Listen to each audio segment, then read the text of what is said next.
I'm not going to lose my nervous system about Trump again. If he ends the world, he's going to end the world. I'm not going to go nuts again if he wins another term. I just can't. I hope you have that wherewithal.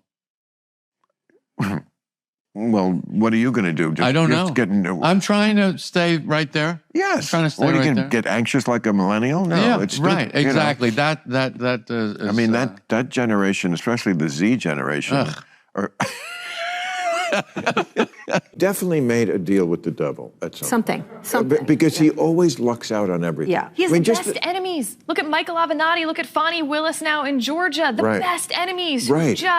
It helps him so much. And Merrick Garland fucked it all up. He just always lucks his way into everything. All right, folks. So it seems that a lot of liberals are starting to come to terms with the fact that Trump will win the election, or at the very least, he seems like the favorite to win it. And they're certainly not happy about having to do that. But some of them are having to face the reality that Trump is up in the polls. The Economist came out this week and said that they're giving Donald Trump a 65% chance of winning the presidency, Joe Biden only 35%. And I want to react to that and talk about some of it here today. But first, I will reiterate, I feel like I say it every single video where I give positive news about Trump. But once again, I will say, do not use it as an excuse, guys, Trump supporters, to get complacent, okay? You see, 65%, yes, we are the favorite. What about the 35% chance that Joe Biden also wins? You got to consider that as well. You got to consider the fact they're probably still going to throw in a lot of dirty tricks. And so we have to win so big, they can't pull off any of their shenanigans. We want a landslide that is too big to rig. Remember that, too big to rig. How do you win it? There's a point at which they can't cheat. We want a landslide that is too big to rig. And so again, these are all things to keep in mind, but I do think it is a positive thing to see the other side be demoralized, because if the left is demoralized, if the Biden base is demoralized, then not only is that pro-messaging for us, but it also relates to what? Voter turnout, right? Will their base really be so enthused to show up to vote? Anyways, Bill Maher recently on his show discussed this possibility and basically said the writing is kind of on the wall here. Joe Biden does not seem like he's going to win the election. Not my take, his take, but listen to it here. I feel like we have turned a corner, though. Like after the last election, it was Trump is finished. And then a year later, it was, well, he's not going away. And then it was, uh-oh, he could win again. And now it seems like the consensus is almost Biden can't win. And he is losing in all the swing states, I think, except Wisconsin, and by bigger and bigger numbers. Is it too late to switch out? If the Democrats are going to do it, what? Well, I was thinking, is it too late? Probably. Is it too late for him to win, or too late to sub someone in? Switch. Because like in these states where Biden is losing, it's interesting. The Democratic Senate candidate is not losing. So it just says something, which is it's not the party necessarily, somewhat, but it's the guy. They just don't see him as the guy. No matter what he does, he has plenty of victories.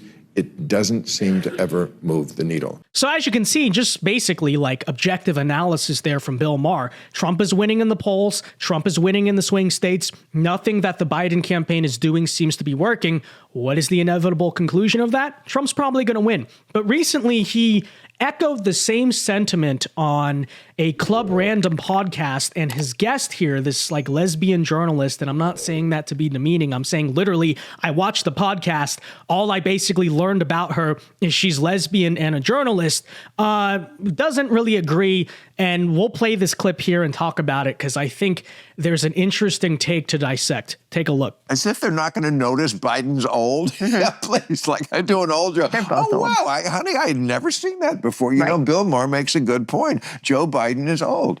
Yeah, I mean, or whatever it is. I can't say it enough. I said it many times, I would vote for his head in a jar of blue liquid over Donald Trump. But that doesn't mean that I'm not, first of all, I think it's a moot point at this point. He's gonna fucking lose.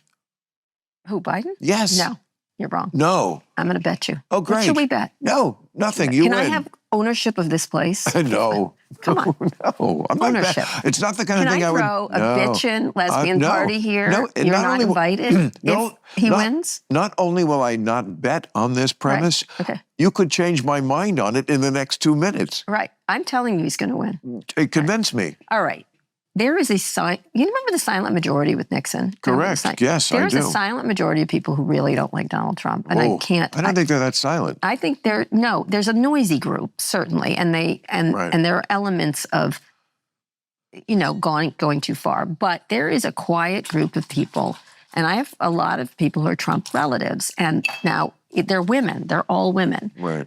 There's a lot of men who, and my family, people I talk to, various people, who are like, I'm voting for Trump. All the women, quietly, no, absolutely not. And so I think there is that benefit. I think the issue is where the votes are, right? And I think that's definitely the worry, is if it's in Michigan, if it's in Nevada, if it's in Arizona, Pennsylvania, those issues. But as a whole, I think people will look at him and say, I just don't want that again. And Biden is the less problematic person who we kind of know how it's going to go.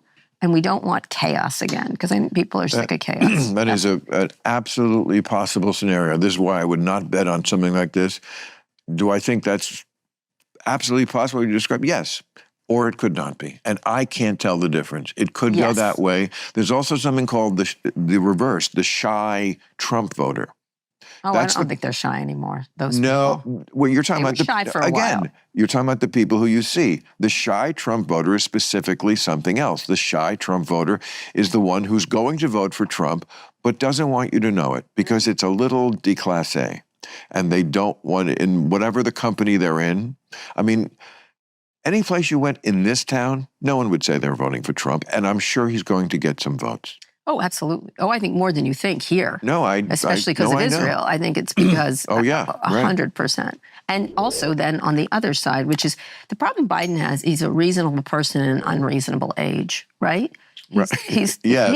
He's just said. Okay, so you notice there, obviously his guest is not happy, but she said something there that was sort of interesting. She says that the reason she thinks Biden's going to win, even though Biden is trailing and all this stuff, is because of the silent majority theory. If you don't know, back to 2016, part of a big reason why Hillary was winning so big in the polls, but actually Trump ended up winning the election, was because of something called the silent Trump voter, right? People who were going to vote for Trump, but they didn't really want to admit it publicly. They were scared. They thought they'd be judged for it, whatever. She's making the case that this time around, those voters will go to Joe Biden. The issue I have with that is it really doesn't seem grounded in reality, the silent Joe Biden voters.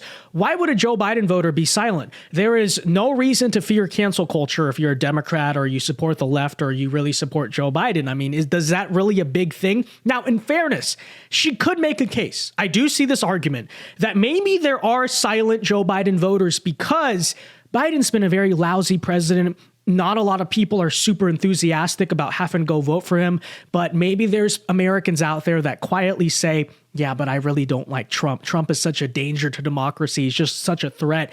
I'm not a big fan of Biden, but I'll just check the box and not really tell anyone. I will give her this. I'm sure voters like that do exist in the United States. However, equally, there's still plenty of silent Trump voters out there, because although cancel culture now may not be what it was 4 to 8 years ago, it's still strong enough to where maybe certain people who work in a business or they don't want to lose their job, get kicked out of school or something, still won't really publicly admit that they're voting for Trump. And so, yes, there may be silent Joe Biden voters out there. I'm open to that idea.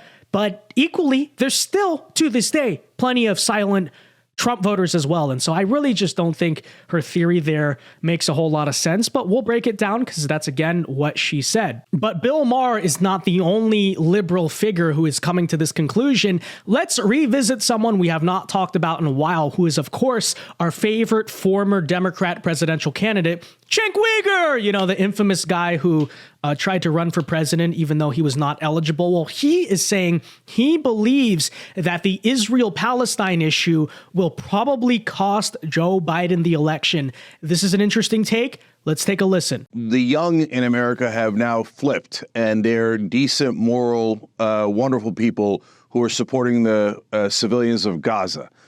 So the older people grew up on television, and television in America is a propaganda machine. They're not in the news business, they're in the marketing business. And so older people still believe the propaganda about how Israel is a moral army, which is, of course, if you know the truth, a tragic joke, right?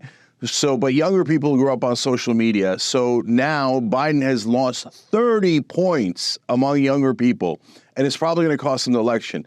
But just as Trump is almost a guaranteed victory because of what Biden is doing in Gaza, Trump comes along and says he'll set the peace movement back 25 or 30 years and that he would deport anyone who dares to protest against Israel. So Trump is even worse. So the powerful in America are still just as horrific as they have ever been. But a young cohort is rising up to challenge them. So you heard what he said. He still trashes Trump in the process, whatever, but he made a key point there that I think is actually very valid. I don't agree with Cenk on a lot, but this part, perhaps, the Israel-Gaza issue could cost Joe Biden the election. Why? Because you hear, and that's very accurate, how do young voters, specifically the young leftist Democrat voters, feel about this? And they're overwhelmingly kind of against Biden on the issue. They're out there in the streets right now at the college campuses protesting in many ways against Joe Biden. Hey, they want to hand Donald Trump the presidency. I am all here for it. But I would also not underestimate the size of that voter base. I know some conservatives might say this is a fringe group of protesters, but in terms of the Democrat base, that's not necessarily true. They rely heavily on young votes and youth turnout. And as Cenk Uygur points out there, Joe Biden is down 30 points with young voters. Now, in fairness, I don't think that's entirely because of Israel-Palestine. I think in many ways, Gen Z is also just trending a little more to the right, which is something I've talked about too. But yeah, that's absolutely true. And you want to talk about young voters specifically, they are a hard group of people to turn out. That's infamous with young people. You know, they care about politics, but they don't necessarily show up to vote. Well, give them any reason to, at the very least, be a little disaffected with Biden, a little bit demoralized about the Democratic Party. That's all the switch you need to maybe not vote for Donald Trump, but just to not show up. And then what happens? Democrats may lose the election on the backs of that. I also think we talked about this a lot, but the state of Michigan and some of those other Midwestern states as well. What are these states with heavy Arab and Muslim populations? We know how those populations feel about Israel, and the polls have showed this. The uncommitted protest votes we've seen in the Midwest have showed this. They're not happy with the way that Joe Biden has handled it. And so whatever you think about this, that's a huge problem that Joe Biden is dealing with on the left. So yeah, with that said, folks, that basically wraps up today's video. Nothing too complex. I just kind of wanted to showcase, hey, a lot of liberals are showing doubt in Joe Biden. And by the way, for you guys, it's too late. All right, unless you're going to do something super dramatic or, you know, you develop health issues or whatever, and then run Kamala Harris, who, by the way, let's remind people, is actually the natural successor to Joe Biden. It is not Gavin Newsom. And so if they upstage Kamala for Newsom, there's going to be a bad look for the Democrats because, hey, you replaced a black woman who is objectively actually the next one in line for a white guy. So that's going to be a whole mess. So let me just remind the liberals who hoping, hey, maybe we can replace him. You're kind of screwed, buddy. The primary is over, okay? The only thing you can possibly do is probably at this point run Kamala Harris, who all the data shows even more unelectable than Joe. So have fun with that, buddy. All right, with that said, be sure to leave a like on this video, subscribe to the channel if you are new. Let me know your thoughts, and until next time, Alpha Moves only, God bless. Have a very great rest of your day, and peace.